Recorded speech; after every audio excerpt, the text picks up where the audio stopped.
Marcus Sullivan thought he had finally escaped the chaos of his past when he moved to the quiet mountains of eastern Tennessee. His German shepherd, Ranger, was more than a pet. He was the only living soul Marcus trusted completely. But on an ordinary morning walk through the woods behind his cabin, Ranger began digging furiously at a spot near an old logging road. What the dog unearthed wasn't just metal and rust. It was a secret that had been buried for decades, a secret that would shatter the peaceful facade of Pinewood Hollow and force Marcus to confront enemies he never knew existed.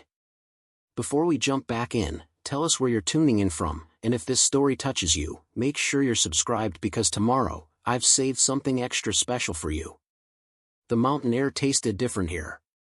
Cleaner somehow, as if the altitude had filtered out all the bitterness Marcus Sullivan had been breathing for the past decade.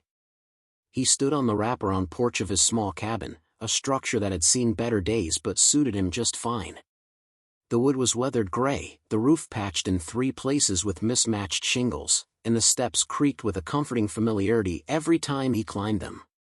It wasn't much, but it was his. More importantly, it was far from everything he was trying to forget. The cabin sat on 12 acres of dense woodland, tucked into a fold of the Appalachian Mountains where Tennessee kissed the North Carolina border. Pinewood Hollow was what the locals called this area, though it wasn't marked on most maps. The nearest town, Millbrook, was a 15-minute drive down a winding gravel road that turned to mud whenever it rained. Population 800 and declining. The kind of place where everyone knew everyone, where secrets were currency, and where a stranger could either be welcomed or watched with suspicion. Marcus preferred the latter. He didn't want to be known. He wanted to be left alone. He was a tall man, just over 6 feet, with the kind of lean, angular build that came from years of physical discipline rather than vanity. His dark brown hair was cut military short, though he'd been out of the service for nearly 3 years now. Some habits died hard. His face was all hard angles and sharp lines, a strong jaw covered by a neatly trimmed beard that was starting to show the first threads of silver, though he was only 34. His eyes were a pale gray, the color of winter clouds, and they carried a weight that made people uncomfortable if they looked too long. He had the eyes of someone who had seen things most people only experienced in nightmares. He wore what had become his uniform of solitude, a faded green flannel shirt over a black thermal undershirt, worn jeans that had been patched at the knees, and heavy brown work boots that had walked more miles than he cared to count. On his wrist was a simple black watch with a cracked face, a gift from his unit before his last deployment. He never took it off. The morning sun was just beginning to crest over the ridge to the east, painting the sky in shades of amber and rose. The forest around him was coming alive with sound. Birds calling to one another, the rustle of small animals in the underbrush, the distant gurgle of a creek that ran somewhere beyond the tree line. It was a symphony of peace, and for a moment, Marcus allowed himself to believe he might actually find it here. A sharp bark broke through his thoughts. He looked down to see Ranger sitting at attention beside him, the dog's intelligent brown eyes fixed on his face with an expression that was somehow both patient and demanding. The German shepherd was a magnificent animal, 4 years old and in his prime. His coat was a rich combination of black and tan, thick and glossy from good food and constant activity. He was powerfully built, all muscle and focused energy, with the classic sloped back and upright ears of his breed. But it was his eyes that truly defined him. They were dark and deep, holding an awareness that went beyond simple canine instinct. Ranger wasn't just a dog. He was a partner, a companion who had walked through fire with Marcus and emerged on the other side just as scarred.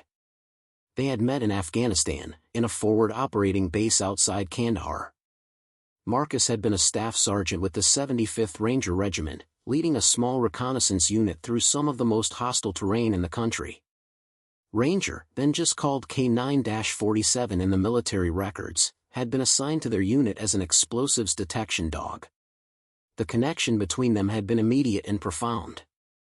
While other handlers rotated out or requested transfers, Marcus and Ranger became inseparable. The dog had saved his life more times than he could count, detecting IEDs buried in dirt roads, alerting to ambushes before they were sprung, standing guard during the long, tense nights when sleep was a luxury none of them could afford. When Marcus left the service, broken by things he couldn't speak about, things that woke him in the middle of the night drenched in sweat and reaching for a rifle that wasn't there, the military had allowed him to adopt Ranger. It was a mercy, a small kindness in a world that had shown him precious little. The dog had been his anchor ever since, the one constant in a life that had been torn apart and hastily stitched back together with threads that didn't quite hold. Marcus reached down and scratched behind Ranger's ear, feeling the dog lean into the touch with a contented rumble. The simple gesture grounded him, pulled him back from the edge of memories that still had teeth. "Yeah, I know," Marcus said quietly. "You're ready." Ranger's tail began to wag, a slow metronome of anticipation. Their morning routine was sacred. Every day, just after dawn, they would walk the property. It was part security patrol, part therapy. For Marcus, the physical movement kept the demons at bay. For Ranger, it was pure joy, a chance to run and explore and simply be a dog. Marcus stepped off the porch, his boots crunching on the frost-covered grass. October in the mountains brought a crisp chill to the mornings, the kind that made breath visible and fingers numb. He pulled a worn canvas jacket from a hook by the door and shrugged it on, then grabbed Ranger's leash from a peg. He rarely used it. The dog stayed close without needing a tether, but he kept it with him out of habit, a small concession to the idea of control in a world that felt increasingly chaotic. They set off together, moving along the tree line that bordered the western edge of his property. Ranger ranged ahead, his nose to the ground, following scent trails that were invisible to Marcus but apparently fascinating to the dog. Every few minutes, Ranger would pause, lift his head, and look back to make sure Marcus was still there.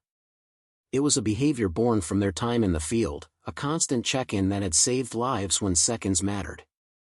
The woods here were old growth, towering oaks and pines that had stood for generations. The ground was carpeted with fallen leaves, a tapestry of orange, red, and brown that crunched underfoot. Shafts of early morning light filtered through the canopy, creating a cathedral-like atmosphere that Marcus found deeply calming. There was something about being surrounded by things older and larger than himself that put his own problems into perspective. They walked for nearly 40 minutes, following a rough trail that Marcus had cleared over the past few months. It wound through the densest part of his property, past a small pond that reflected the sky like polished glass, and eventually led to the northern boundary where his land butted up against a sprawl of state forest. It was here, in this forgotten corner of the world, that Marcus felt the closest thing to peace he'd known since coming home. As they approached a section of the trail where the ground began to slope upward, transitioning from flat woodland to the gentle rise of the mountain, Ranger suddenly stopped. His entire body went rigid, ears forward, tail straight out behind him. It was the posture Marcus knew all too well, the alert stance that meant the dog had detected something important. Marcus froze, his hand instinctively moving to his hip where, in another life, he would have carried a sidearm. There was nothing there now, just the empty space where muscle memory insisted metal should be. His heart rate picked up, adrenaline flooding his system in response to Ranger's signal. Old training died hard. In the field, when Ranger went on alert like this, it meant danger. It meant explosives, enemy combatants, or something wrong that needed immediate attention. But this wasn't Afghanistan. This was Tennessee. The only threats here were black bears, the occasional coyote, and his own fractured mind playing tricks on him. "What is it, boy?" Marcus asked, his voice low and controlled. He moved forward slowly, carefully, scanning the surrounding woods for any sign of what had triggered Ranger's response. The dog didn't move.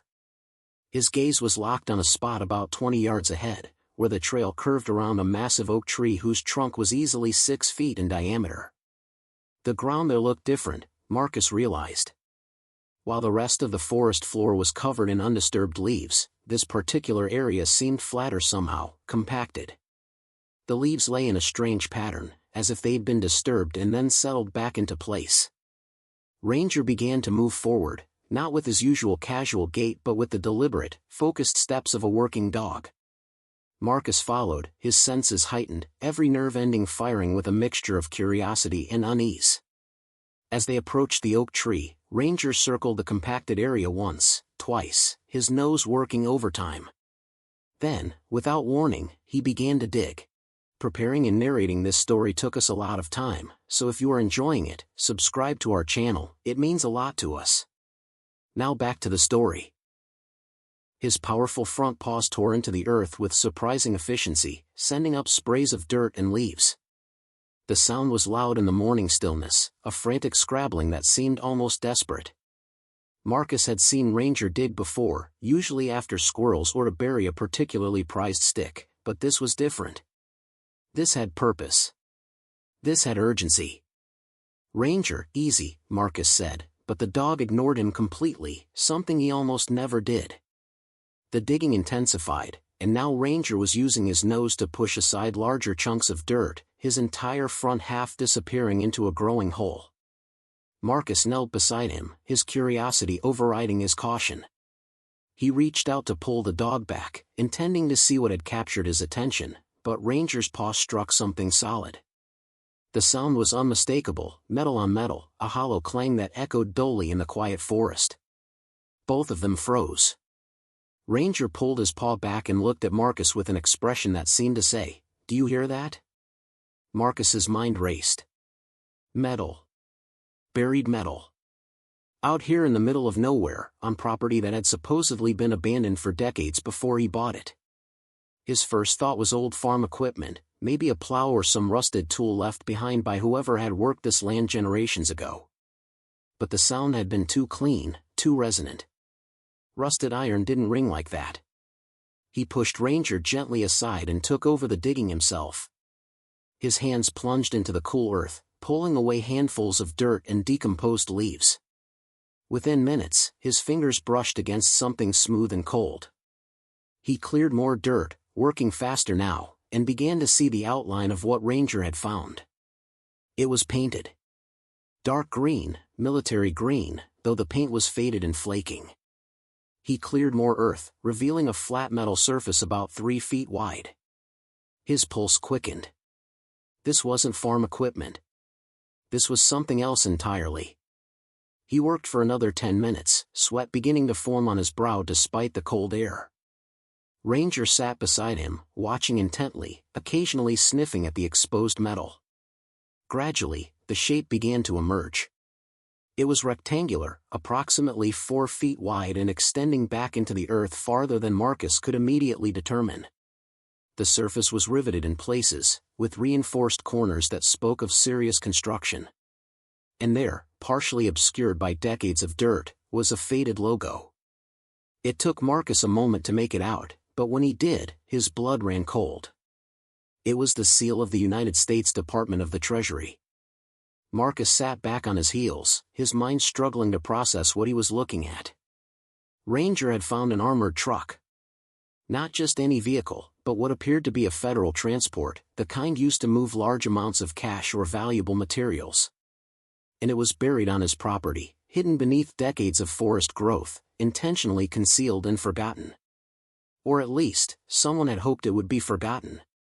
His first instinct was to call the sheriff, to report what he'd found and let the authorities handle it. But something stopped him. A voice in the back of his mind, born from years of operating in environments where trust was a luxury and naivety got people killed, urged caution. This wasn't normal. Armored trucks didn't just get buried in the woods by accident. There was a story here, and stories like this one usually had teeth. He stood up slowly, his knees protesting after the extended kneeling. His hands were filthy, dirt caked under his fingernails and smeared across his palms. He wiped them absently on his jeans, his eyes never leaving the partially exposed vehicle. The rational part of his brain told him to stop, to walk away, to make the call and let it become someone else's problem. But another part, the part that had kept him alive through 3 combat deployments, was screaming that this was important. That this meant something. Ranger whined softly, a sound that pulled Marcus from his thoughts. The dog was looking at him with those impossibly intelligent eyes, waiting for direction. In the field, Marcus had learned to trust Ranger's instincts above his own. The dog had a sense for danger that transcended logic, an ability to detect threats before they materialized. And right now, Ranger wasn't showing fear. He was showing interest, curiosity, and something else. Something that looked almost like determination. "We need to see what's inside," Marcus said aloud, though he was really talking to himself. Ranger's tail wagged once in what seemed like agreement. The decision made, Marcus knew he needed tools. Proper excavation would require more than just his hands and a determined dog. He straightened up, brushing the worst of the dirt from his clothes, and gestured for Ranger to follow. They made their way back to the cabin, moving faster than their usual leisurely pace. Marcus's mind was already cataloging what he would need: a shovel, maybe two. A pickaxe if the ground proved stubborn. Work gloves. A flashlight, assuming he could find a way into the vehicle itself. And time. This wasn't something he could do in an hour or two. This was a full day's work, maybe more. When they reached the cabin, Marcus went directly to the small shed attached to the side of the structure. It was a cluttered space filled with the accumulated detritus of rural living: firewood, tools, half-empty paint cans, a rusted lawnmower that had come with the property and barely functioned. He grabbed a sturdy shovel and a smaller spade, tested their weight, and decided they would do. He added a pair of thick leather work gloves and a heavy-duty flashlight to his growing pile. As he was gathering his supplies, a sound drifted up from the main road, the low rumble of a vehicle approaching. Marcus tensed instinctively, moving to the shed's entrance where he could see without being easily seen. Ranger was at his side immediately, ears forward, body alert but not aggressive. The dog had learned to read Marcus's moods with uncanny accuracy, responding to tension with heightened awareness. A dusty red pickup truck came into view, rattling up the gravel driveway. Marcus recognized it immediately. It belonged to Ezra McCall, his closest neighbor, though close was a relative term out here. Ezra's property was nearly 2 miles away, separated from Marcus's land by a thick belt of forest. The old man had stopped by a few times since Marcus moved in, always with some excuse. Bringing a welcome casserole his wife had made. Asking to borrow a tool. Checking to see if Marcus needed help with anything. It was Southern hospitality, Marcus supposed, though he couldn't shake the feeling that Ezra was also sizing him up, trying to figure out what kind of man had moved into the old Hutchins place. The truck came to a stop in front of the cabin, and Ezra climbed out slowly. He was in his early 70s, with the weathered appearance of a man who had spent his entire life working outdoors. His face was deeply lined, tanned to the color of old leather, and his hands were gnarled and thick. He wore faded overalls over a plaid shirt, and an ancient John Deere cap sat askew on his mostly bald head. His eyes, though, were sharp and bright, missing nothing. "Morning, Marcus," Ezra called out, his voice carrying the slow, melodic drawl of someone who had never lived more than 20 miles from where he was born. "Saw you heading out this morning. Thought I'd check in, make sure everything's settling in all right." Marcus stepped out of the shed, forcing a casual smile. The tools he'd gathered were still visible behind him, but he made no move to hide them. "Morning, Ezra. Everything's fine. Just doing some work around the property." Ezra's gaze flicked past Marcus to the shed, taking in the shovel and pickaxe with the practiced eye of someone who had used such tools for decades. "Digging project? Ground's gonna start freezing soon. Best to get anything done now before winter sets in proper." "Just clearing some old debris," Marcus replied, keeping his tone neutral. "Found some junk in the woods I want to get rid of." The old man nodded slowly, but there was something in his expression, a flicker of curiosity or perhaps concern, that made Marcus wonder how much Ezra knew about this land. The property had been empty for years before Marcus bought it. Empty and, according to the realtor, largely forgotten. But men like Ezra had long memories. They remembered things that never made it into official records. "This land's got history," Ezra said after a moment, his voice taking on a contemplative quality. "The Hutchins family owned it for near about 100 years before they sold off. Old man Hutchins, he was a strange one. Kept to himself mostly. There were stories."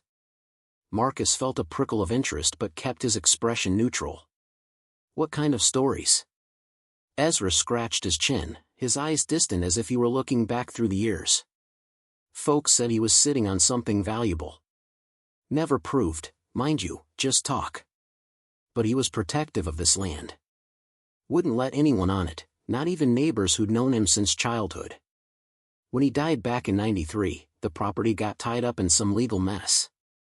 Family fighting over the will, lawyers taking their cut. By the time it got sorted, wasn't nobody left who wanted it. Too remote, too much work. It just sat. Until I bought it, Marcus finished. Until you bought it, Ezra agreed. He was quiet for a moment, then added, "You find anything interesting out there, you be careful. Sometimes the past is buried for good reason." The words hung in the air between them, heavy with unspoken meaning. Marcus wondered if Ezra knew something specific or if this was just the general wisdom of an old man who had seen his share of trouble. Either way, the warning was clear. "I'll keep that in mind," Marcus said. "Thanks for checking in." Ezra nodded, seeming to accept the dismissal. He climbed back into his truck with the careful movements of someone whose body had accumulated a lifetime of aches and pains. Before he started the engine, he leaned out the window. "You need anything, you holler. We look after our own out here." "I appreciate it," Marcus replied, and he meant it. Despite his desire for isolation, there was something comforting about knowing he had neighbors who, while respectful of his privacy, were willing to help if needed. The old truck rumbled back down the driveway, leaving a fresh cloud of dust in its wake. Marcus watched until it disappeared around the bend, then turned back to his supplies. Ezra's words echoed in his mind. Sometimes the past is buried for good reason. It was a warning, yes, but it was also a challenge. Marcus had spent the last 3 years trying to bury his own past, trying to forget the things he'd done and seen. Maybe it was time to dig something up instead. He loaded the tools into the bed of his own truck, an ancient Chevy that had more rust than paint, and called for Ranger. The dog jumped into the passenger seat with practiced ease, settling in for the short drive. Marcus could have walked back to the burial site, but the tools were heavy, and he had a feeling this was going to be a long day. Better to conserve his energy. He drove slowly along the rough trail he'd widened enough to accommodate the truck, branches scraping against the sides with a sound like fingernails on metal. The forest pressed in on all sides, creating a tunnel of green and brown. When he reached the area near the old oak tree, he parked and killed the engine. The silence that followed was profound, broken only by the ticking of the cooling engine and the distant call of a crow. Marcus climbed out, gathered his tools, and made his way back to the excavation site. In the hour since he'd left, nothing had changed. The partially exposed metal gleamed dully in the morning light, a man-made intrusion in the natural landscape. He set down his tools and stood for a moment, studying what he could see of the vehicle. From this angle, he could make out more details. The armored truck appeared to be lying on its side, as if it had been driven into a pit and then covered over. That suggested intentional burial, not an accident or natural disaster. He pulled on the work gloves, picked up the larger shovel, and began to dig in earnest. Ranger settled nearby, watching with the patient attention of a dog who understood that his human was engaged in important work. The physical labor was welcome. Each shovelful of dirt removed was progress, a tangible step toward uncovering whatever secret lay beneath decades of earth and silence. As he worked, Marcus's mind wandered. He thought about what Ezra had said, about the old man Hutchins and his protective nature. He thought about the treasury seal on the vehicle. Federal armored trucks transported money, bonds, valuable documents. If this vehicle had been deliberately hidden, it meant someone had wanted its contents to remain lost. And if the vehicle was still here, chances were good that whatever it had been carrying was still inside. The implications were staggering. Marcus had bought this property for $15,000, a bargain even by rural Tennessee standards. The realtor had been eager to unload it, citing its remote location and the poor condition of the structures. But what if the low price wasn't just about location? What if someone knew, or suspected, that the land held a secret worth keeping? He dug for 3 hours straight, pausing only to drink water from a bottle he'd brought and to wipe the sweat from his face. The temperature had risen with the climbing sun, and despite the October chill, the physical exertion left him overheated. His shoulders and back began to ache, muscles protesting the repetitive motion. But the work was meditative in its own way, allowing him to fall into a rhythm where thought became secondary to action. By midday, he had exposed the entire top and one side of the armored truck. It was larger than he'd initially thought, easily 20 feet long. The vehicle was definitely on its side, the passenger door facing up toward the sky. Decades of burial had taken their toll. The paint was almost entirely gone in places, eaten away by rust and earth. But the basic structure remained intact. These vehicles were built to withstand attacks. A few decades underground weren't going to compromise their integrity. Marcus circled the exposed section, looking for a way in. The rear doors were buried too deeply. That would require another full day of digging at least. But the passenger door, now facing upward, might be accessible. He climbed carefully onto the side of the truck, his boots finding purchase on the riveted metal. The door had a handle, industrial and heavy. He gripped it and pulled. Nothing. It didn't budge. He tried again, putting his full weight into it, but the door remained stubbornly closed. Rust had likely sealed it shut, the mechanisms frozen by time and moisture. He would need tools, something to break the seal or cut through the metal if necessary. He jumped down, landing heavily, and was immediately met by Ranger, who had stood when Marcus climbed up, ready to assist or protect as needed. Marcus scratched the dog's head absently, his mind already planning the next steps. He would need a crowbar, maybe a cutting torch if he could find one. And he needed to decide whether to continue alone or to involve someone else. The smart play would be to call the authorities. This was clearly something significant, potentially even a crime scene depending on how and why the truck ended up buried. But Marcus's instincts, honed by years of operating in environments where official channels meant delay and complication, urged him to wait. Once he made that call, control of the situation would slip from his hands. Whatever was in that truck would become evidence, locked away in some government facility. And the story, the truth of what happened here, might never see the light of day. He had stumbled onto something that had been hidden for decades.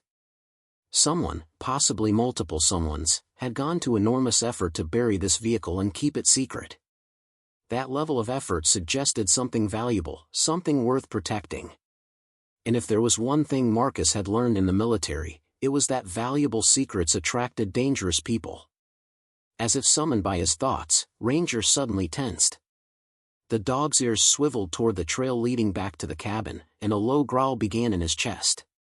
It wasn't aggressive, but it was warning.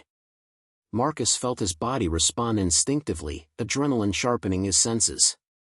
He turned slowly, his eyes scanning the tree line. For a moment, he saw nothing. Just trees and shadows and the dappled sunlight filtering through the canopy. Then movement caught his eye. A figure, maybe 200 yards away, standing just inside the forest boundary. They were partially obscured by foliage, but Marcus could make out enough to know he was being watched. The figure was too far away to identify, but they were definitely looking in his direction. Marcus remained still, not wanting to give away that he'd noticed. His mind raced through possibilities. Could be a hiker who had wandered onto his property, though the area wasn't exactly on any established trails. Could be a hunter, though it was early in the season and most people respected posted boundaries. Or it could be someone with a specific interest in what he was doing here. After nearly a full minute, the figure moved.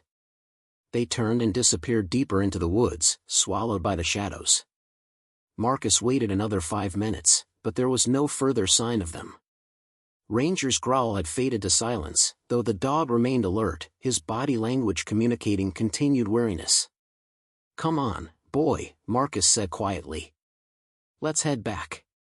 He gathered his tools, taking one last look at the exposed armored truck. The sun was high now, creating sharp contrasts of light and shadow. The vehicle looked like the skeleton of some prehistoric creature, partially unearthed and waiting to reveal its secrets. Marcus felt a strange mixture of excitement and apprehension. He had found something significant, something that had been hidden for reasons he didn't yet understand. And now someone knew he had found it. The walk back to the cabin felt longer than usual. Marcus found himself constantly scanning the woods, looking for any sign that they were being followed or watched. Ranger stayed close, his usual ranging curiosity replaced by focused vigilance.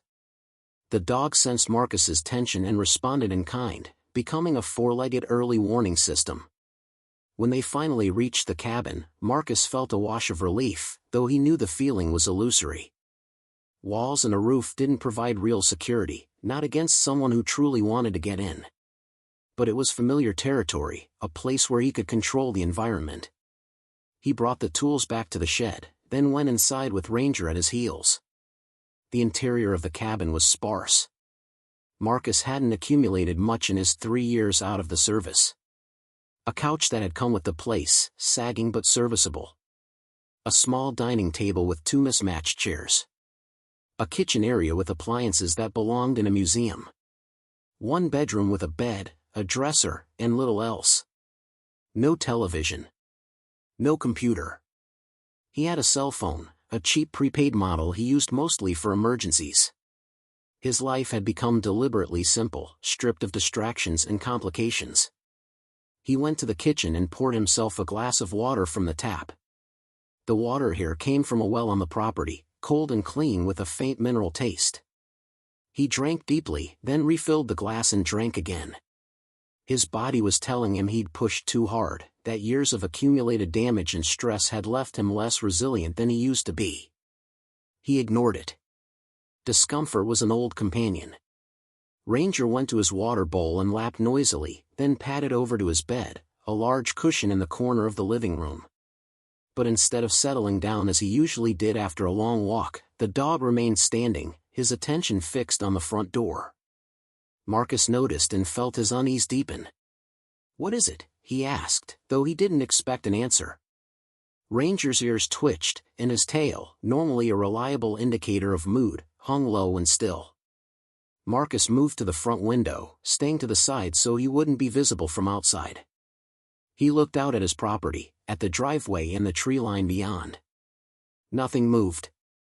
No vehicles approached. The world appeared exactly as it should, quiet and empty. But appearances could be deceiving. Someone had been watching him in the woods. Whether they were still out there, hidden in the vast expanse of forest, was impossible to know. He needed information. He needed to understand what he'd found and what it might mean. The Treasury seal suggested government involvement, but that could mean anything from a routine cash transport to something far more sensitive. And the fact that it had been buried, hidden away for decades, pointed toward the latter. Marcus went to the bedroom and opened the closet. On the top shelf, pushed to the back behind extra blankets and a duffel bag he'd never unpacked, was a lockbox. He pulled it down and carried it to the dining table. Inside was everything he'd kept from his military service that wasn't purely sentimental. His discharge papers.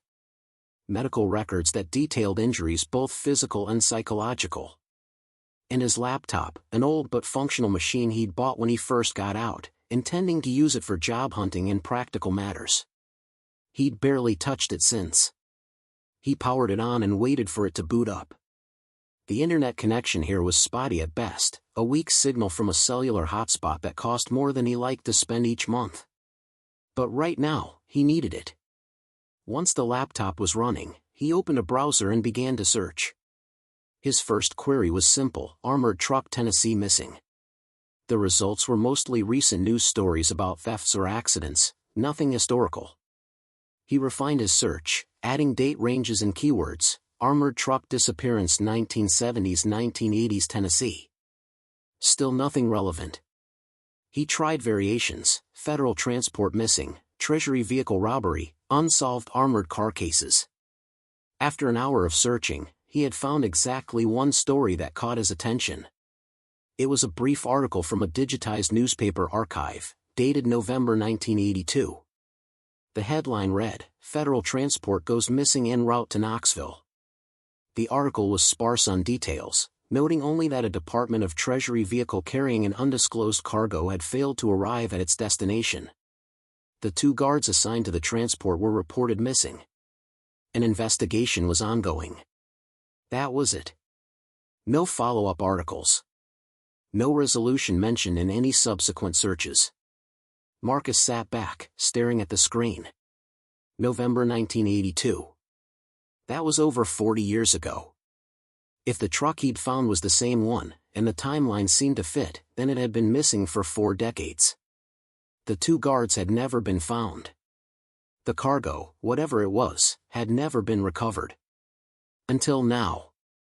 He tried searching for the guards' names, but the article hadn't included them. He searched for Treasury Department investigations from that period, but most records were either classified or not digitized. It was a dead end, or at least a wall he couldn't break through with a simple internet search. Ranger's sharp bark startled him. The dog was at the window now, his front paws up on the sill, staring out with intense focus. Marcus quickly shut the laptop and moved to join him. Following Ranger's gaze, he saw what had triggered the alert. A vehicle was coming up the driveway, but it wasn't Ezra's familiar red pickup. This was a dark blue sedan, newer and cleaner than anything most locals drove. It moved slowly, deliberately, as if the driver was taking their time to observe the property. Marcus's pulse quickened. He moved away from the window, positioning himself where he could see out but wouldn't be immediately visible. The sedan pulled to a stop near the cabin, and after a moment, the driver's door opened. A man stepped out, and Marcus's trained eye immediately cataloged details. Mid-40s. Average height but stocky build. Dark slacks and a button-down shirt under a light jacket. Clean-cut appearance. He moved with the careful posture of someone who was used to being watched, who understood how to project authority without aggression. The man approached the porch and knocked on the door. 3 sharp raps, official sounding. Marcus waited, his mind racing. This wasn't a social call. This was someone with purpose. After a moment, the man knocked again, louder this time. Marcus made a decision. He opened the door but stood on the threshold, making it clear he wasn't inviting the man inside. Ranger was beside him immediately, not growling but alert, his presence a silent statement. "Can I help you?" Marcus asked, his tone neutral. The man smiled, but it didn't reach his eyes. "Marcus Sullivan? My name is Robert Brennan. I work for a private security firm that handles property assessments in this region. I'm here to discuss your land." "I'm not interested in selling," Marcus replied immediately. Brennan's smile widened slightly. "I'm not here to make an offer. I'm here because there have been some concerns raised about the historical use of this property. We're conducting a survey of the area, making sure there are no environmental or legal issues that might affect current owners. It's routine, really, just due diligence." Every instinct Marcus had was screaming that this was a lie. Marcus stared at the man calling himself Robert Brennan, weighing every word that had just been spoken. The explanation was smooth, rehearsed even, but it carried the hollow ring of a prepared cover story. Private security firms didn't conduct property surveys. Environmental agencies did. County assessors did. And they certainly didn't show up unannounced within hours of someone making a significant discovery on their land. "I haven't heard anything about surveys in this area," Marcus said carefully, keeping his body language relaxed but ready. "And I bought this property legally." The title company didn't mention any outstanding issues. Brennan nodded as if he'd expected exactly this response. Of course. Like I said, this is purely precautionary. The county has been reviewing historical records, and there were some gaps in the documentation for properties in this region. We're just filling in those gaps, making sure everything is properly recorded. May I come in? This would be easier to discuss over a cup of coffee. The request was casual, friendly even, but Marcus recognized it for what it was. An attempt to gain access to his home, to see the interior, to assess what he knew or what he might have found. It was an intelligence-gathering exercise dressed up as neighborly conversation. "I'm good out here," Marcus replied. "And I've got work to do. If the county needs information about my property, they can send me something in writing." Official channels. A flicker of irritation crossed Brennan's face, gone so quickly that someone less observant might have missed it. I understand your caution, Mr. Sullivan. You're former military, correct? Rangers, if I'm not mistaken. That kind of training makes a man careful, and rightly so. The statement was designed to unsettle him, to demonstrate that Brennan knew things about him, had done research. It was a subtle intimidation tactic, the kind used to establish dominance in a conversation. But Marcus had been through enough interrogations, both as subject and observer, to recognize the play. If you know I'm former military, then you know I value my privacy, Marcus said evenly. And you'll understand why I'm not particularly interested in unexpected visitors asking vague questions about my property.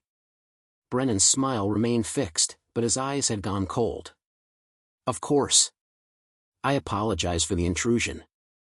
If you do happen to notice anything unusual on your land, old structures, buried materials, anything like that, the county would appreciate knowing about it. There are proper procedures for handling historical artifacts or potentially hazardous materials. You wouldn't want to run into legal trouble by disturbing something you shouldn't. There it was. The threat wrapped in helpful advice. The implication was clear: we know you've found something, and there will be consequences if you don't cooperate. Marcus felt a surge of anger but kept it carefully controlled. Years of discipline had taught him that emotional reactions were liabilities in situations like this. I'll keep that in mind, Marcus said. Now if you'll excuse me. He stepped back and closed the door without waiting for a response. Through the window, he watched Brennan stand on the porch for a long moment, his expression thoughtful. Finally, the man turned and walked back to his sedan. He didn't leave immediately. Instead, he sat in the driver's seat, clearly making a phone call. Marcus couldn't hear the conversation, but the body language spoke volumes. Brennan was animated, gesturing with his free hand, his face tight with frustration. After nearly 5 minutes, the sedan pulled away, disappearing down the gravel driveway in a cloud of dust. Marcus remained at the window, watching until he was certain the vehicle was truly gone. Ranger pressed against his leg, a solid presence that helped ground him. We've got a problem, boy, Marcus said quietly. The dog's ears flicked toward the sound of his voice, but his gaze remained fixed on the window, as if he too understood that danger had just walked away but might return at any moment. Marcus moved back to the laptop and opened a new search window. He typed in Robert Brennan Private Security Tennessee and waited for the results to load. Nothing. He tried variations of the name, different combinations of keywords. Still nothing. No company websites, no business registrations, no professional profiles. Either Brennan wasn't his real name, or the security firm he claimed to work for didn't exist in any official capacity. The implications settled over Marcus like a heavy blanket. Someone knew about the armored truck. Not just knew, but cared enough to send an operative to his property within hours of the discovery. That level of response required organization, resources, and most concerning of all, surveillance. How else would they have known so quickly? Unless they'd been watching the property already, waiting for someone to find what was buried there. He thought back to the figure he'd seen in the woods earlier. At the time, he dismissed it as possibly random, a hunter or hiker who happened to be in the area. But now it seemed far more sinister. Someone had been observing him as he excavated the truck. They'd seen what he'd found, and they'd immediately escalated the situation. Marcus closed the laptop and sat in silence, thinking through his options. The smart move, the safe move, would be to walk away. Stop digging, forget what he'd found, and return to the quiet isolation he'd been seeking. But even as the thought formed, he knew he couldn't do it. He'd spent 3 years running from his past, hiding from the world, trying to convince himself that peace meant absence of conflict. But Ezra's earlier words echoed in his mind, reminding him that some things, once uncovered, couldn't be buried again. And there was something else, something he'd been trying to ignore since leaving the service. The gnawing sense that his life had lost purpose. In the military, despite all the horror and loss, there had been clarity. He'd had a mission, a reason to get up each morning, brothers who depended on him. Out here, alone in the mountains, he'd been drifting, existing but not truly living. This armored truck, whatever secrets it held, had awakened something in him that he thought was dead. The drive to uncover truth, to see a mission through to completion, to matter in some way that extended beyond his own survival. He needed allies. The realization came with uncomfortable clarity. He couldn't do this alone, not against an organization with the resources to track his movements and send operatives within hours. He needed people he could trust, people with skills and knowledge he didn't possess. But trust was something Marcus had in short supply. The service had taught him that bonds forged in combat were sacred, but it had also shown him how quickly those bonds could be severed by death, politics, or simple human weakness. His thoughts turned to Claire Hendricks. She was the closest thing he had to a friend in Pinewood Hollow, though even that was stretching the definition. Claire ran the town's only real business apart from the gas station, a combination general store and coffee shop that served as the unofficial community hub. She was in her early 50s, sharp-minded and observant, with the kind of no-nonsense demeanor that came from decades of dealing with rural life's challenges. More importantly, she'd been kind to Marcus when he first arrived, treating him with a respect for his privacy that he appreciated. But there was something else about Claire, something he'd noticed in their brief interactions. She had the bearing of someone who understood more than she let on, who watched and listened and filed away information for later use. When he'd mentioned once that he was former military, she'd simply nodded and said her late husband had been Army, stationed in Germany during the Cold War. There had been a weight to those words, an implication that she understood what service cost and didn't need details to respect the sacrifice. He grabbed his jacket and keys. Ranger was on his feet immediately, tail wagging at the prospect of another outing. Together they climbed into the old Chevy. The engine turned over reluctantly, coughing and sputtering before settling into its familiar rough idle. Marcus backed out of the driveway and headed toward town, his eyes constantly checking the rearview mirror for any sign of Brennan's sedan or other vehicles that might be following. The drive to Millbrook took 20 minutes along winding mountain roads that demanded attention. The forest pressed close on both sides, a wall of autumn color that would have been beautiful under different circumstances. But Marcus found himself analyzing sight lines, noting places where a vehicle could be hidden, calculating escape routes. Old habits were reasserting themselves with uncomfortable ease. Millbrook appeared around a curve like something from a postcard, though one that had faded with age. The town consisted of a single main street with perhaps 24 buildings, most of them showing their age. Claire's store, the Hollow Market, occupied a converted house near the center of town. Its white paint was peeling, and the porch sagged slightly, but warm light glowed from the windows, and a hand-painted sign proclaimed it open. Marcus parked in front and sat for a moment, scanning the street. A handful of other vehicles were scattered along the road, mostly trucks and older sedans that belonged to locals. Nothing looked out of place, but he made note of each one anyway. Paranoia wasn't a weakness in his current situation. It was survival. He climbed out, and Ranger followed. The dog stayed close as they approached the store, his nose working to process the complex scent landscape of a commercial area. Marcus pushed open the door, and a bell chimed overhead, announcing their arrival. The interior of the store was cramped but organized with the precision of someone who had spent years perfecting their system. Shelves lined every wall, stocked with an eclectic mix of groceries, hardware, and odds and ends. The back corner held a small cafe area with 4 mismatched tables and a counter where coffee and simple food were served. The smell of fresh coffee and something baking filled the air, a warm contrast to the autumn chill outside. Claire emerged from the back room, wiping her hands on an apron. She was a tall woman, lean and strong, with steel-gray hair pulled back in a practical bun. Her face was weathered but kind, with laugh lines around her eyes and a mouth that seemed naturally inclined toward smiling.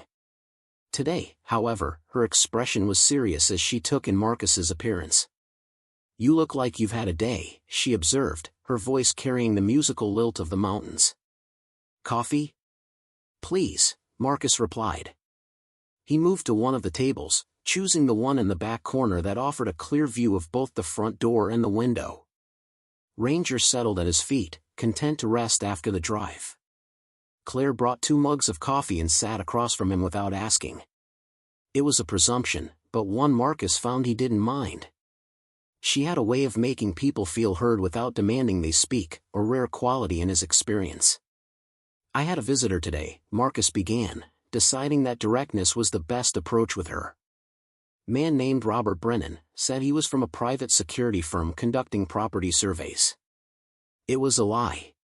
Claire's expression didn't change, but something shifted in her eyes, a sharpening of focus that confirmed Marcus's instinct that she was more than just a shopkeeper. What did he really want? To find out what I know about something I found on my property. He showed up hours after I discovered it, which means either incredible coincidence or someone was watching. And you don't believe in coincidence, Claire said.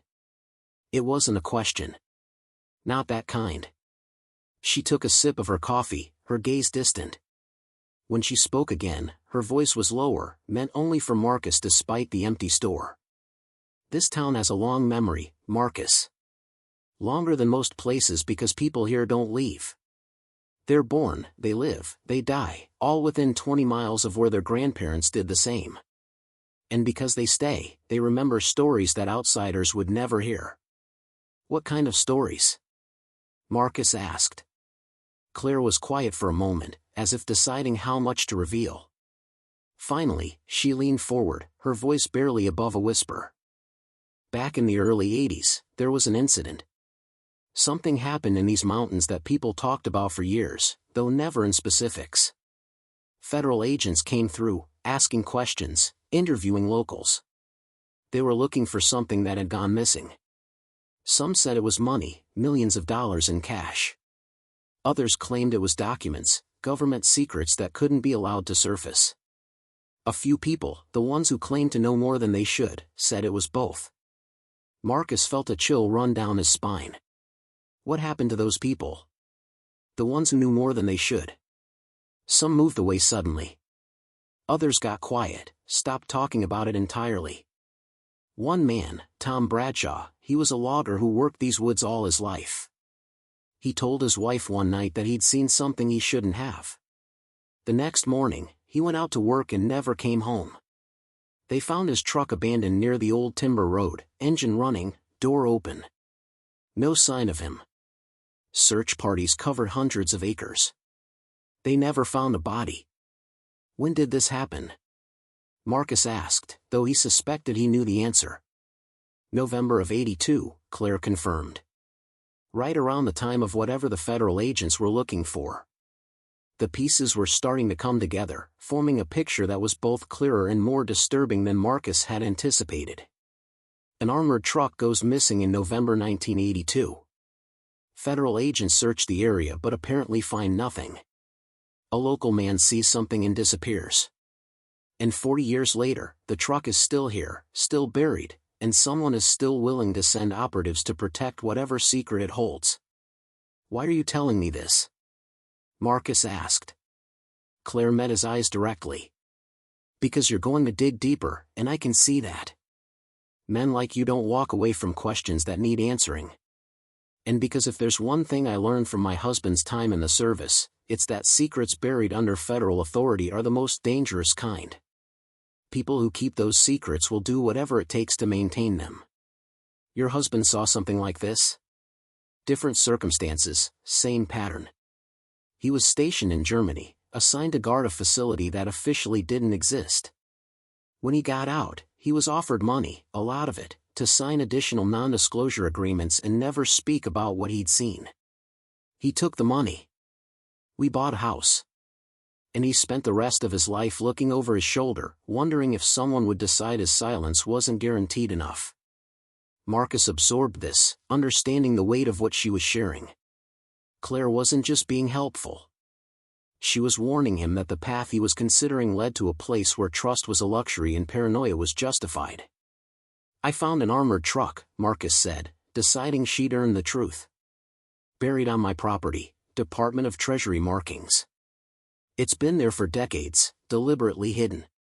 And within hours of uncovering it, someone shows up claiming to work for a security company that doesn't exist. Claire nodded slowly, unsurprised. The old Hutchins place. I should have known. People always said there was something wrong with that land, something that kept it empty for so long. Now I understand why. Did you know the Hutchins family? Only by reputation. They kept to themselves, like you. Old man Hutchins especially. He bought that property in the 70s, right after he got out of prison. Marcus straightened. Prison? For what? Armed robbery. He served 8 years in federal lockup, got out in '79. Within a year, he'd bought your property, paying cash. No one knew where the money came from. He claimed it was inheritance, but his family had been dirt poor their whole lives. People suspected, but no one ever proved anything. The implications were staggering. A man with a history of armed robbery buys property with unexplained cash shortly before a federal armored truck goes missing in the same area. It wasn't proof, but it was a connection that screamed guilt. If Hutchins was involved in taking the truck, why didn't the federal agents find it? Marcus wondered aloud. They searched the area. You said so yourself. Because they didn't know where to look, Claire replied. Or because someone protected him. Federal investigations aren't always about finding truth, Marcus. Sometimes they're about controlling narrative. If whatever was in that truck was sensitive enough, embarrassing enough, the powers that be might have preferred it stay lost. Before Marcus could respond, the bell over the door chimed. Both of them looked up, and Marcus felt his muscles tense. A man had entered, someone Marcus didn't recognize. He was in his 30s, wearing jeans and a worn denim jacket, with the lean, weathered look of someone who worked outdoors. But it was his eyes that caught Marcus's attention. They were sharp and assessing, the eyes of someone trained to observe and remember. The man nodded politely at Claire. Morning, Miss Hendricks. Just need some coffee for the road. Help yourself, Danny, Claire replied, her tone friendly but with an undercurrent of caution that Marcus picked up immediately. The man poured coffee from the pot behind the counter, took his time adding sugar and cream, and then approached the register to pay. As Claire rang him up, his gaze flicked to Marcus, a brief assessment that was anything but casual. New to the area? The man asked, his tone conversational. Few months now, Marcus replied, keeping his voice neutral. Settling in all right? These mountains can be hard on people not used to the isolation. I prefer it. The man smiled, but it didn't reach his eyes. Most folks who move out here say that. Give it a winter, see how you feel come March. He paid for his coffee and headed for the door, pausing just before leaving. Word of advice, friend. These woods have a way of holding on to things that get buried. Sometimes it's better not to dig too deep. Then he was gone, the door closing behind him with a soft chime. Marcus and Claire sat in silence for a moment. Finally, Claire spoke, her voice tight with concern. That was Danny Reeves. He works for the county, road maintenance officially. But he's also got a reputation for doing odd jobs for people who need discretion. You're saying he's connected to whatever organization sent Brennan? I'm saying that twice in one day, you've been approached by men who know more than they should about your business. And that means whatever you found, it's attracted attention from people with resources and reach. Marcus stood, his mind made up. I need to get back to my property. If they're watching, I need to secure what I've found before they decide to take direct action. Claire stood as well, moving quickly to the back room. She returned moments later with a small digital camera. Take this. Document everything. If something happens to you, there should be a record. Marcus took the camera, surprised by the gesture. Why are you helping me? Because someone should have helped my husband when he needed it, Claire said simply. And because secrets like this, they poison everything they touch. Maybe it's time this one got dragged into the light. Marcus nodded, pocketing the camera. As he turned to leave, Claire called out one more time. Marcus? Be careful who you trust. In a town this small, everyone has connections you don't see. And loyalty goes to whoever pays the most. The drive back to his property felt longer than usual, every shadow holding potential threat, every vehicle on the road a possible tail. Marcus kept checking his mirrors, varying his speed, watching for patterns. He saw nothing obvious, but the lack of obvious surveillance didn't mean it wasn't there. Modern tracking technology made it possible to monitor someone without ever being in visual range. When he finally pulled up to his cabin, everything appeared exactly as he'd left it. But appearances meant nothing. He climbed out slowly, Ranger beside him, both of them alert for anything out of place. The afternoon sun was beginning its descent toward the western ridge, painting the forest in shades of amber and shadow. Marcus went directly to the shed and gathered his tools again. If Brennan and whoever employed him wanted what was in that truck, Marcus needed to get to it first. He loaded the tools back into his truck and drove to the excavation site, his mind racing through tactical considerations. He was one man with basic tools against an organization with unknown resources. The odds weren't favorable, but Marcus had operated under worse conditions. At the site, the exposed armored truck looked even more ominous in the angled afternoon light. Marcus approached it with renewed purpose, setting down his tools and studying the passenger door he'd tried earlier. The handle was rusted, but the mechanism itself might still be functional if he could break the seal. He retrieved a crowbar from his supplies and wedged the flat end into the gap between the door and the frame. Using his full body weight, he levered against it, feeling the metal groan in protest. Rust flaked away in orange-brown chunks. He adjusted his position and tried again, this time with Ranger watching intently, as if understanding the importance of what his human was attempting. On the third try, something gave.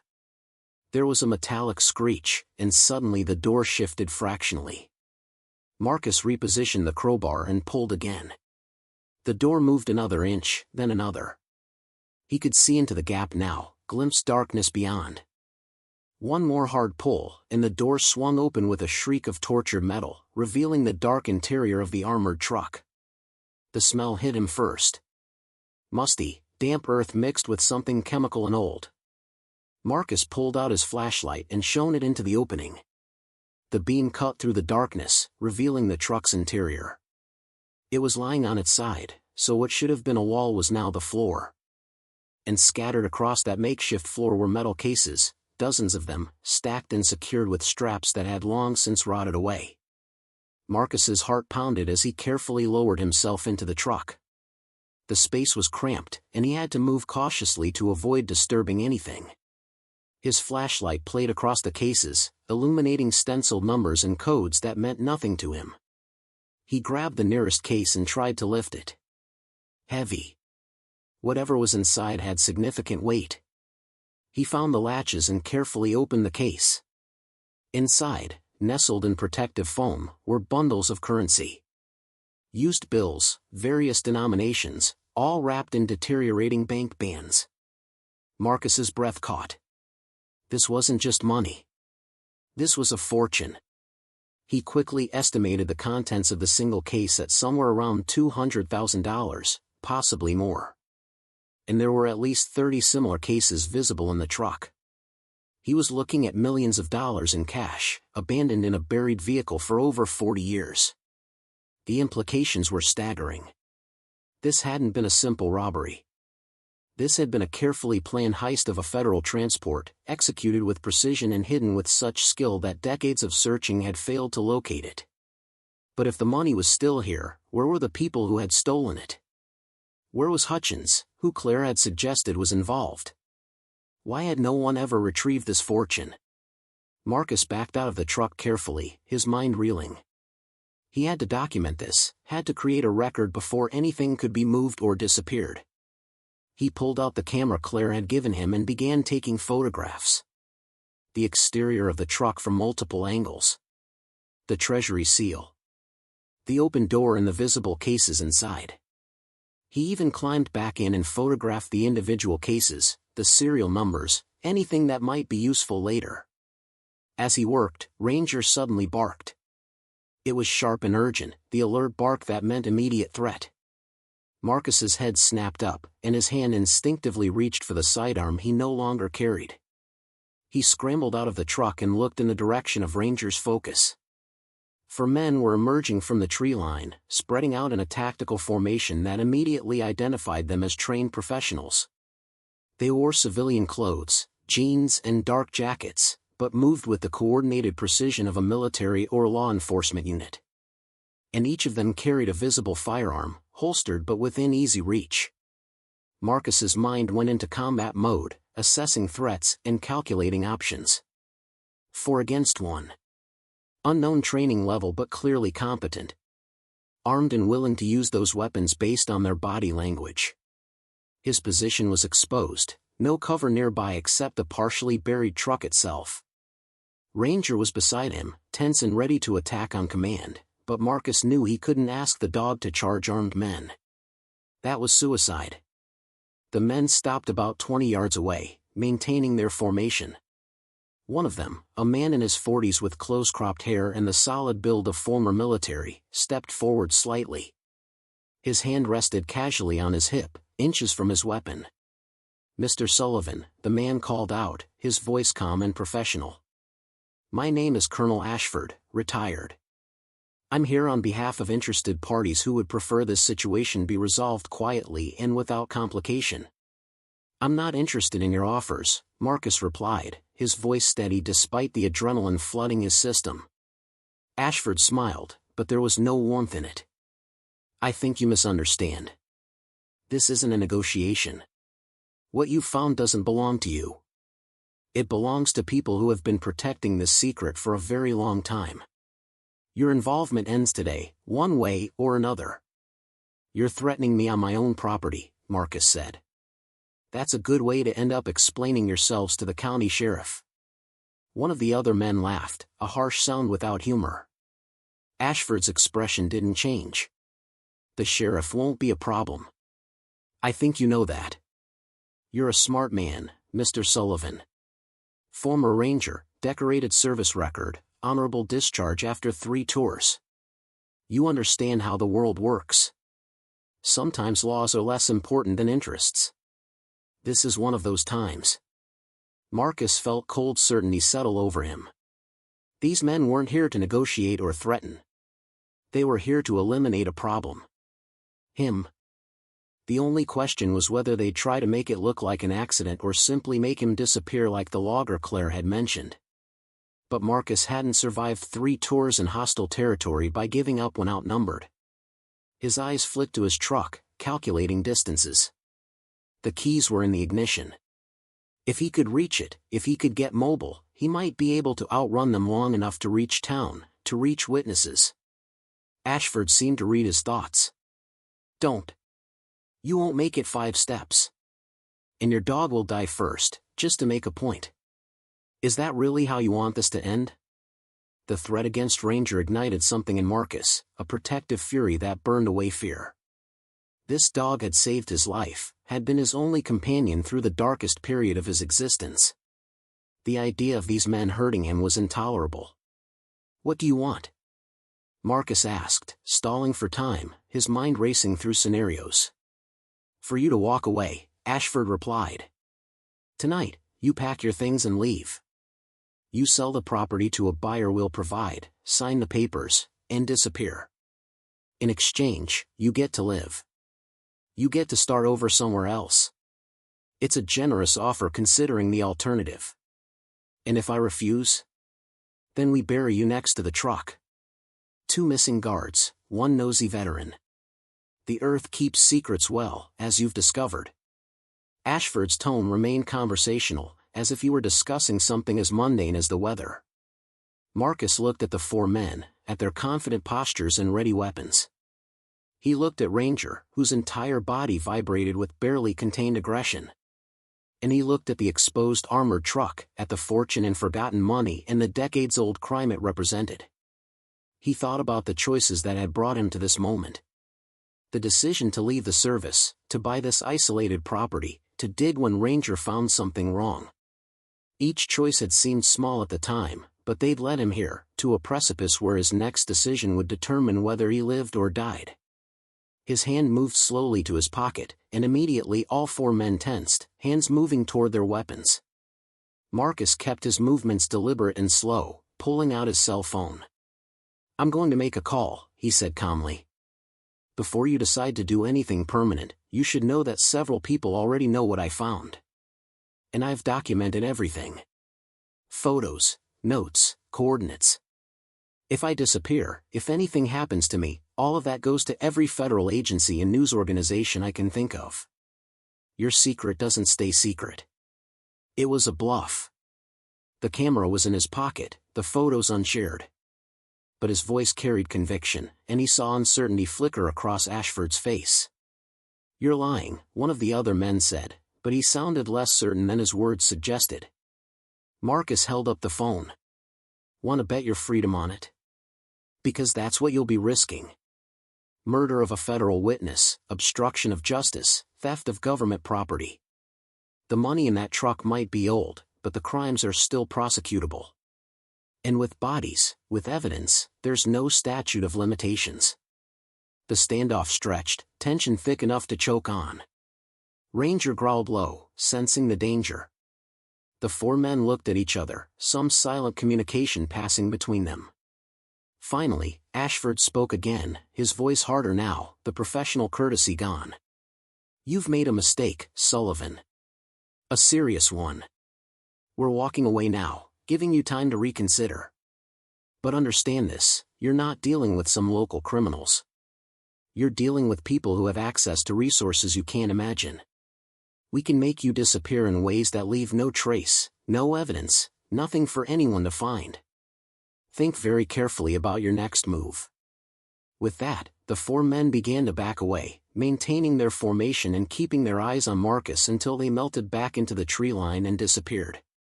Marcus stood perfectly still for a full minute after they were gone, listening, waiting for any sign they might circle back. When he was reasonably certain they'd truly left, his knees nearly buckled. The adrenaline crash hit hard, leaving him shaking.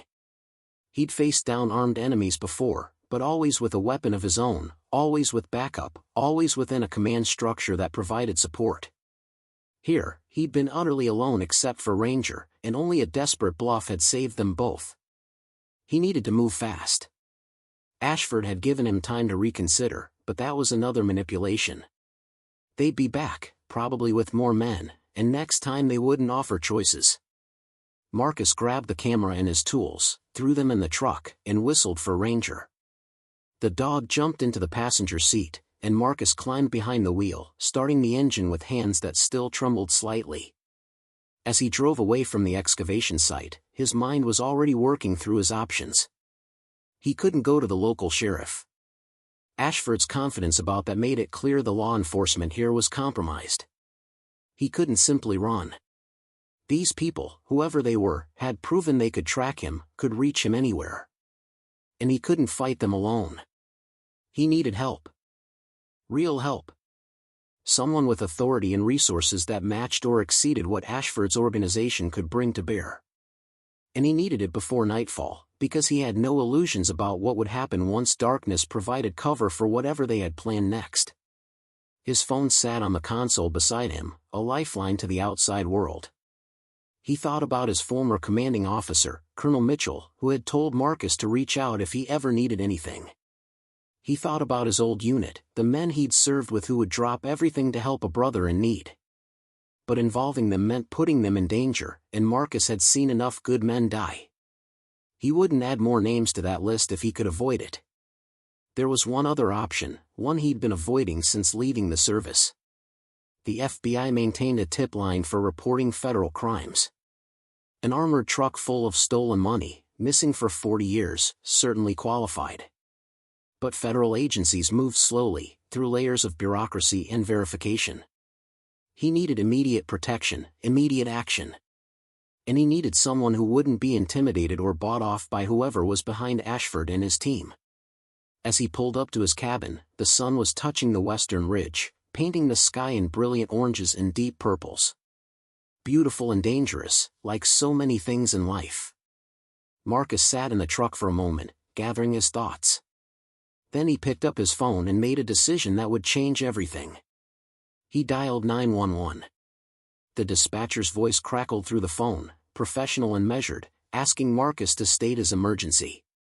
He kept his explanation simple and direct. Armed men on his property. Threats made. He needed immediate assistance. The dispatcher assured him units were being dispatched, but Marcus heard the hesitation in her voice when he gave his location. Pinewood Hollow was remote, and response times reflected that reality. He had maybe 20 minutes before anyone official arrived, and he suspected Ashford's team would know the moment that call was logged in the system. Marcus climbed out of the truck, Ranger immediately at his side. He scanned the tree line, seeing nothing but knowing they were out there, watching, calculating their next move.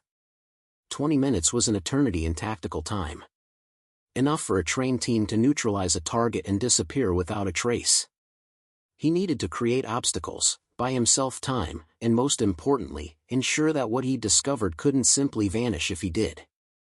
He grabbed the camera and his laptop from inside the cabin, moving with purposeful speed.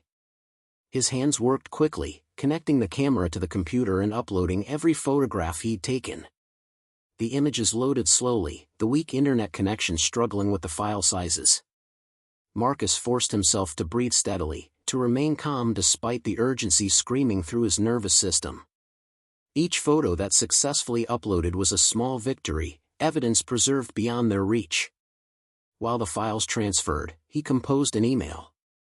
No elaborate explanations, just facts. GPS coordinates of the burial site. A brief description of the armored truck and its treasury markings. The approximate date it went missing based on his research. And the photographs as attachments. He addressed it to 3 recipients: the FBI's Public Corruption Division, an investigative journalist whose work he'd followed, and Colonel Mitchell, his former commanding officer. If something happened to him, at least the truth would survive. The final photograph finished uploading just as headlights appeared at the end of his driveway. Marcus's finger hovered over the send button for a fraction of a second before pressing it. The email disappeared into the digital ether, carrying with it the evidence that multiple armed men were willing to kill for. Whatever happened next, the secret was out. The approaching vehicle wasn't a sheriff's cruiser. It was Ashford's dark SUV, moving slowly up the gravel drive. Marcus felt his pulse quicken but kept his body language relaxed, unthreatening. Ranger positioned himself between Marcus and the approaching vehicle, a living shield. Ashford emerged alone this time, his hands visible and empty. He stopped about 15 feet away, his expression unreadable in the fading light. For a long moment, neither man spoke. Then Ashford's mouth curved into something that might have been a smile under different circumstances. "You called it in," he said. It wasn't a question. "Smart. Forces our hand, limits our options. But you should know that making this public doesn't protect you. It just changes the nature of the threat." "I sent everything to federal authorities," Marcus replied evenly. "Photos, coordinates, documentation. Whatever happens to me now won't stop what's coming. Your secret is done." Ashford's expression shifted, genuine surprise flickering across his features before settling into something like resignation. "You don't understand what you've uncovered. This isn't about money. The cash in that truck was always secondary." "Then what was it about?" Marcus demanded, his frustration finally breaking through his controlled exterior. "Insurance," Ashford said quietly. "Leverage against people powerful enough to destroy lives with a phone call." The 2 guards who disappeared. They knew about corruption that reached the highest levels of government. They were transporting evidence, documents that would have brought down senators, judges, people who shaped policy. The money was just what everyone would assume they'd stolen. The real prize was always the files. The revelation hit Marcus like a physical blow. This wasn't a simple heist. It was a desperate act by whistleblowers who'd been silenced before they could expose the truth. And for 40 years, that truth had been buried on land that eventually became his. Sirens wailed in the distance, growing closer. Ashford heard them too. "Those documents are still in that truck, Mr. Sullivan. Still protected in waterproof cases. Still capable of destroying the careers and lives of people who've spent decades building power. They'll do anything to keep that buried. Anything. And now you've made yourself the guardian of something you never asked for." "Then help me," Marcus said suddenly. "You know what's right. Whatever they're paying you, whatever leverage they have, it can't be worth protecting this. Ashford looked at him for a long moment, and in that gaze Marcus saw weariness, regret, and the weight of choices made long ago. I was one of the searchers in '82. Young lieutenant, full of ideals. We were told to find the truck, secure the evidence, preserve justice. Then I found it. Saw what was inside. And I was given a choice: bury it again and be rewarded, or try to do the right thing and be destroyed. I chose survival. I've been choosing it ever since. 2 sheriff's cruisers burst into view, lights blazing. Deputies emerged with weapons drawn, shouting commands. Ashford raised his hands slowly, his eyes never leaving Marcus's face. In that moment, Marcus understood that this man wasn't his enemy. He was a cautionary tale, a reflection of what Marcus himself might become if he chose safety over truth. The next hours passed in a blur of official questions and careful answers. Marcus told the deputies about the armed men on his property, the threats, the buried truck. He didn't mention the documents or the deeper conspiracy, not yet. That information needed to reach the right people, those who couldn't be bought or intimidated. Ashford was taken into custody for questioning, though Marcus suspected he'd be released quickly with some plausible cover story about a misunderstanding. As dawn broke over the mountains, Marcus stood on his porch with Ranger beside him, watching federal agents in windbreakers swarm his property. The excavation site was now an official crime scene, surrounded by yellow tape and portable lights. Specialists photographed everything, documented every detail. The story was spreading beyond anyone's ability to contain it now. Claire arrived mid-morning with coffee and food, her face drawn with concern. "The whole town's talking," she said. "Some are scared. Some are excited. But everyone knows that things are going to change now." Marcus accepted the coffee gratefully. "I never wanted this. I just wanted peace." "Maybe peace isn't the absence of conflict," Claire suggested gently. "Maybe it's knowing you did the right thing when it mattered." Over the following days, the scope of what Marcus had uncovered became clear. The documents in the truck detailed systematic corruption spanning decades. They named names, provided dates, connected powerful figures to crimes that had been buried under layers of official denial. 3 sitting congressmen resigned. A federal judge was arrested. The Justice Department launched investigations that would take years to fully resolve. Marcus's life would never return to the quiet isolation he'd sought. He'd become a witness, a guardian of truth, someone whose story would be told in courtrooms and congressional hearings. But as he watched the sun set over the mountains one evening, Ranger warm and solid against his leg, he felt something he hadn't experienced in years. Purpose. Not the manufactured mission of military service, but the authentic satisfaction of having protected something important. The 2 guards who'd died trying to expose corruption had finally been vindicated. Their sacrifice had meaning. And in giving them that, Marcus had found his own redemption. The past couldn't be buried forever. Truth had a way of surfacing, demanding recognition, insisting on justice. And sometimes, it took a veteran and his loyal dog to dig it up.